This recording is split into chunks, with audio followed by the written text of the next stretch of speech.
Chair, you want to introduce our board? We have our board chair, Debbie Hawley, our vice chair, Catherine Hensley, Carol Hilson, and then David Freeland is the head of the Classroom Teachers Association.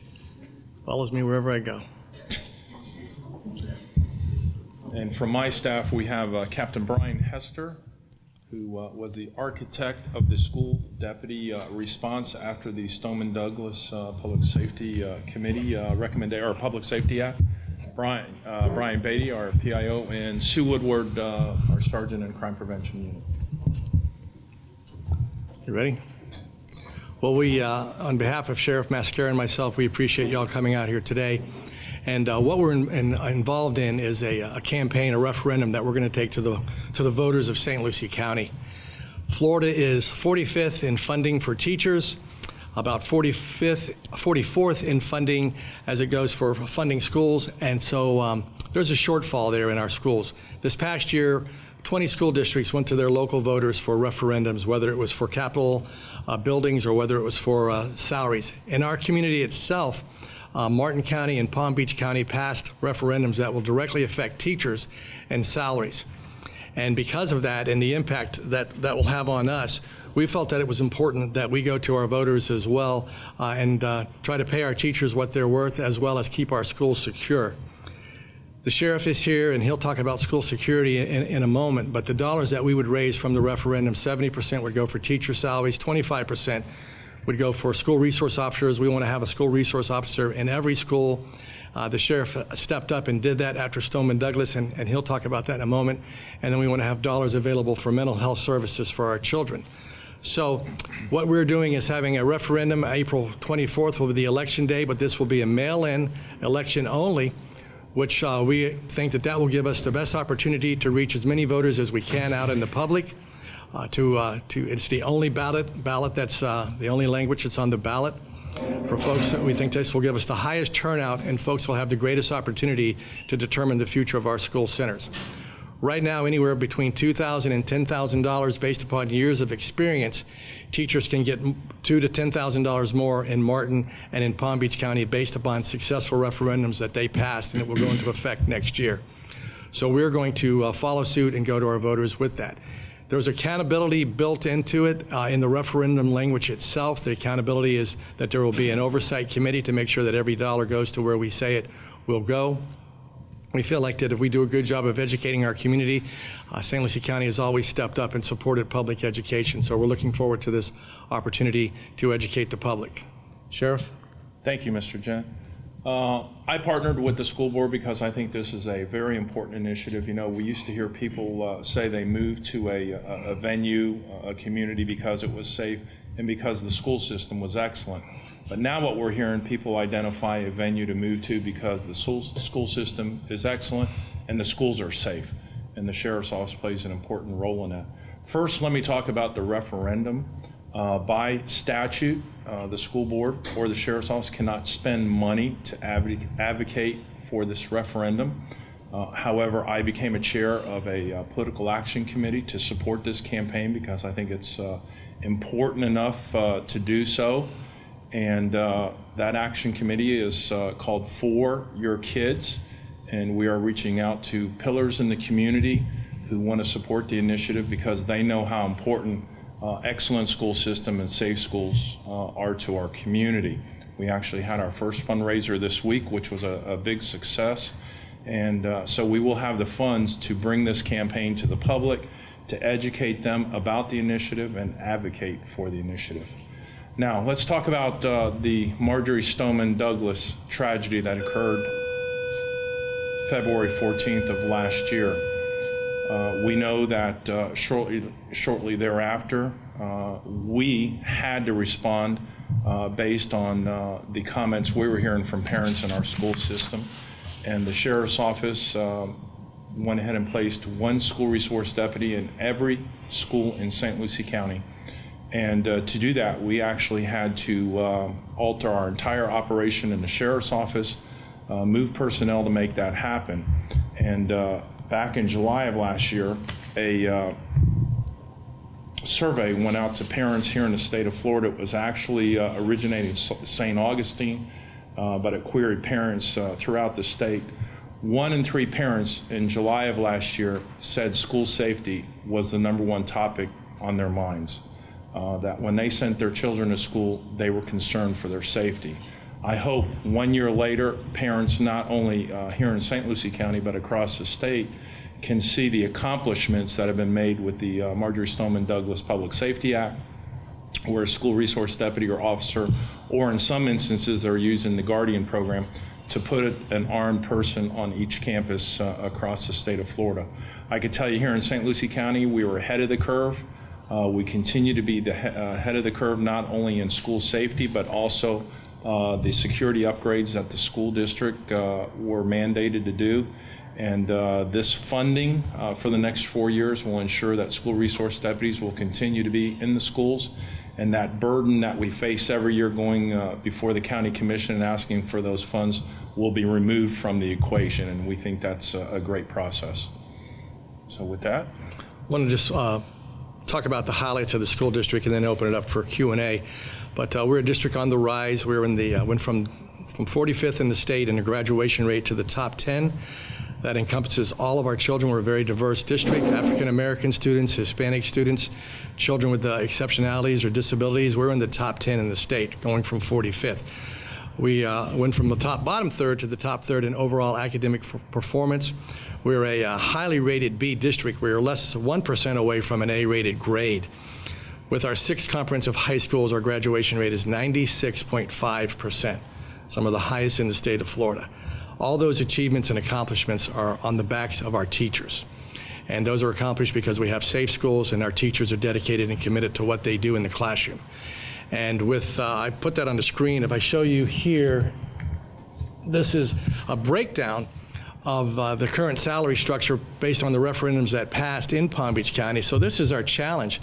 How do we compete with that? And it's really difficult to compete with the dollars where a teacher can get from $1,800 to $10,000 a year more based upon their years of experience.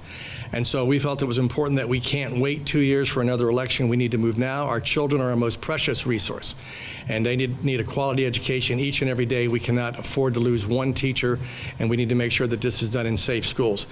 The other thing that will occur, besides the teacher salaries themselves, we talked about, the sheriff just talked about the safety. We talked about mental health. Dollars would go for mental health as well, for additional counselors. You can see it up on the screen, for additional guidance counselors, for school psychologists, for behavioral health mentors to work with our students. The challenges that our youngest children, our kindergartners, first graders, up through seniors in high school, the challenges that they're bringing to school now is unlike anything we've ever seen in public education. And we are grateful for the dollars that have come down from the state to address this, but it's still not enough. And we need to make sure that our schools are safe, but that we're dealing with the mental health issues of our boys and girls each and every day. And we're hopeful that this would, if passed, would help us to also effectively work with our children. We're charged with teaching them. The first and best teachers should be the parents. That's not always the case in our country nowadays. And these challenges and the total challenges of mental health, behavioral issues, we need support in our classrooms to do that. So that's another reason why we're going forward to the voters. Be happy to open it up to any questions that you would have. Explain again, Superintendent, why now and why not wait for 2 years? The most precious, I'm an avid boater. I'm out on the water all the time. That's a resource, a natural resource. And I want my waters clean. But our most important, precious natural resource are the boys and girls that are in our school centers. We cannot afford to have one of our highly qualified teachers or staff members go to a different district. It affects the total overall running of the school center. We can't wait 2 years. Our children's future is important, and each and every day matters for our children. So there's really a sense of urgency that we do this right now. John, I'd like to expand on that. You know, the Marjorie Stoneman Douglas Public Safety Act mandated school resource deputies in every school, as well as the mental health component that the school board has to supply.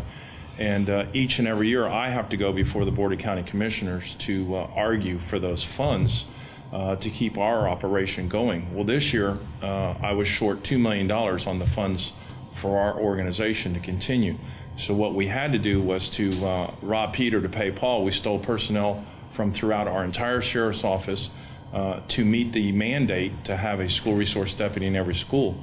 With this funding, that will ensure that there will be a school resource deputy in every school, and the personnel that we stole from other units, we could replace those back to where they came from to continue on the delivery of services that our taxpayers deserve. And what's the overall dollar figure you hope to get annually? The school resource, well, with the tax, Yeah, with the tax. How much is this? It would generate $22 million annually, 70%, or about $15.5 million for teacher salaries, $5.5 million for school resource deputies on every campus, and $1 million for the mental health services. I believe. Did I already pass it, Carrie? Oh, I don't have it up there. Oh, I do have it up there. Okay, it's hard to read upside down. Specifically when it comes to, sorry, were you finish that? Sure. Specifically when it comes to the teacher's salary increase, I know John specifically mentioned why not wait 2 years, but why wasn't it, a prior discussion? Was it really just that increase with those other surrounding counties with the spike? Because of the funding that comes from the state, and again, the state of Florida is 45th in the country, we were unable this year to give a reoccurring raise to all of our employees. We were able to give a one-time $850 bonus. And our employees are so important to us, and this board has always, that's been our highest priority. When extra dollars come down from the state, it goes directly to employees first. We were unable to do that because of the different mandates of the dollars and for the school safety issues itself. And so this will help us to close that gap. I know we've talked about school safety and security a few times with you guys. Mm-hmm. Mental health, we never really dive into that one. So specifically when it comes with the mental health services, is it really just getting those extra counselors on there? Or can you just, I guess, explain a little deeper of what those elements will be with that money? You can see on the screen here, yes, it would be for additional guidance counselors, for school psychologists, for school social workers, behavioral support staff, particularly in schools of need where, not every school is exactly the same, but this would give us additional resources to put into work directly with the students and the boys and girls. So it could be a guidance counselor at one school. It could be a school psychologist. School psychologists cover more than one school. It could be a social worker that works works with families as well. A definite need here. I say it's kind of an epidemic in our country, for the most part, of what the challenges that the children are bringing into school at kindergarten and on up. And that's not unique to a zip code. That is across the board in any community. You'll find that. Do you have any specific ballpark range of how many of those counselors or psychiatrists you have right now that have to go through all of the schools, and what your kind of end goal is? Well, we have approximately, I think, around 5 to 8 right now. I know we're down 3. We've already lost 3 to surrounding counties. Superintendent, you said this current school year, you were able to give the teachers an $850 bonus. That was their raise. Prior to that, when was the last time they were able to do it? This board has been very good. We've been able to give reoccurring raises every year for the last few years. How much? Anywhere from 2.5%. What the board has done, and what I've always recommended to the board, is any additional dollars. Most of the dollars that come down from the state are non-flexible. They have to go to specific programs. So any additional dollars that we would get that weren't already earmarked directly goes to teacher salaries first, and then to other programs if there's money left over. So we've always tried to make that commitment, but we were unable to do that this year. If you weren't able to get this money, what would you do? Well, it's going to lead to we're looking at the budget very carefully right now. There would be some severe cuts that would have to occur to make sure that we can adequately run our schools. The last thing we want to do is touch a school center itself, but it would take some very creative looking at the budgets very creatively. And we can see some reduction in some of the services that we're able to perform in the school centers. With law enforcement, I think it's so important that we want, and the sheriff wants, and we want, and our school board wants, and our teachers want, a school resource officer on every campus. We want an armed deputy that's trained, that works with their students. There's a sense of comfort there. We know our schools are safe. They build such positive relationships with the officers. It goes so far in the community itself. The sheriff can elaborate on that, but that's important to us. And right now, you're I guess, bar and computer, they fall in there. Correct. That is correct. And last year, calendar 2018 was one of the deadliest for school shootings in the United States. There were 51 deaths last year, 82 incidents across the nation. That's the highest ever recorded. So things aren't getting better on school campuses. They're getting worse. And Sheriff, I think when we spoke with you guys last time, we talked about the number of incidents on campus. I think that raised a lot of eyebrows there. By all means. For people, not realizing that you guys now have to investigate every single thing that comes in, even if somebody believes that it's a joke. That's kind of changed your mentality when it comes to protecting the school. Every threat has to be investigated. Every threat involves a home visit and a visit with the parents. So it requires a tremendous amount of manpower and assets, but yes, it's a large undertaking to make sure that our campuses, our schools, our children, our staff are safe. I have a question in the back there. What role would the Port St. Lucie Police Department and the Fort Pierce Police Department play in providing school security in those cities? Great question. After last year's tragedy, Fort Pierce did come to us and offer 3 Fort Pierce officers to assist us in our mission to keep schools safe. After the school year started, they reneged on that offer, saying they didn't have the personnel to fulfill that obligation. So we picked up the slack there. Port St. Lucie Police Department has and continues to offer us 3 Port St. Lucie officers that are in the Port St. Lucie high schools. Superintendent, when it comes to teacher salaries, are we only talking public schools here, or is this public and charters? We're talking about public schools, district-managed schools. We have accountability over the district-managed schools. We don't have financial accountability over charters. We would make sure that the security needs of those school centers where they have SROs, there's a formula that comes down from the state, so we would make sure that there would be security needs would be met with SROs, and the mental health needs as well. There is, through state legislation, charter schools for mental health services can write their own comprehensive plan or can be on the plan that the school district has. So 2 of our charters are on the school district's plan, and 2 charters do their own. So there would be dollars available for school resource officers and mental health.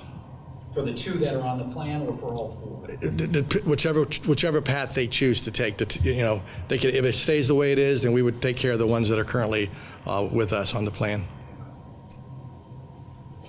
What would you say to the viewers tonight who are watching this story, the importance it is for them to focus? Well, our children are our future, and we've made a lot of positive strides here with our academics and our education system. And when you hit them young and they're highly educated and they're in safe schools, that benefits everyone. That benefits the overall economy of the school. That benefits bringing in business and industry. We work very closely with the chamber, with our Economic Development Council. But it starts with the kids. And if you don't have a high quality instructor in front of them in a safe school, then that can just fall apart overnight. And so it's important that we take this seriously. Again, there's no more precious resource than the boys and girls that we serve every day. It's the future of this community. It's the future of our country. And you feel without this, sort of that momentum that you guys have been building, the increased We graduation. would feel that we would lose some of our most qualified teachers to surrounding areas, and it's always a battle. Like I said, I think I mentioned it before, and if I hadn't, there's a teacher shortage nationwide. There's a teacher shortage in the state. There's a teacher shortage in our own county right now, and we cannot afford to lose one teacher, just like we can't afford not to educate one child each and every day. Will this tax increase put you on a more, even field with the surrounding communities? Exactly. We would be very competitive. We'd be in the same ballpark of the salaries that I had shown you before.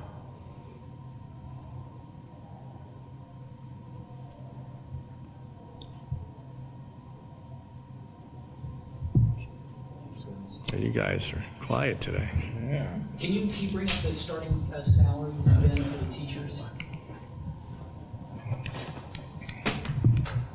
There we go.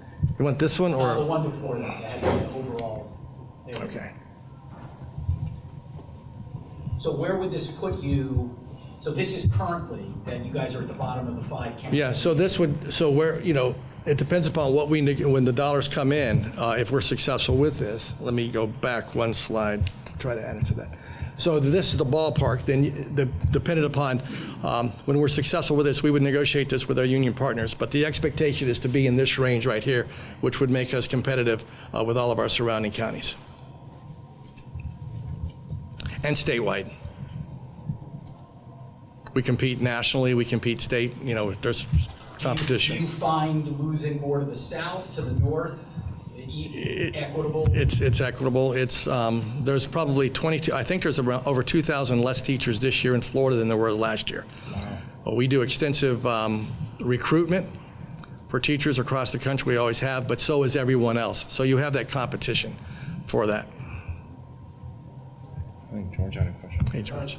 Sheriff, what do you think the PAC is going to do between now and April 23rd in order to generate the public support for this referendum?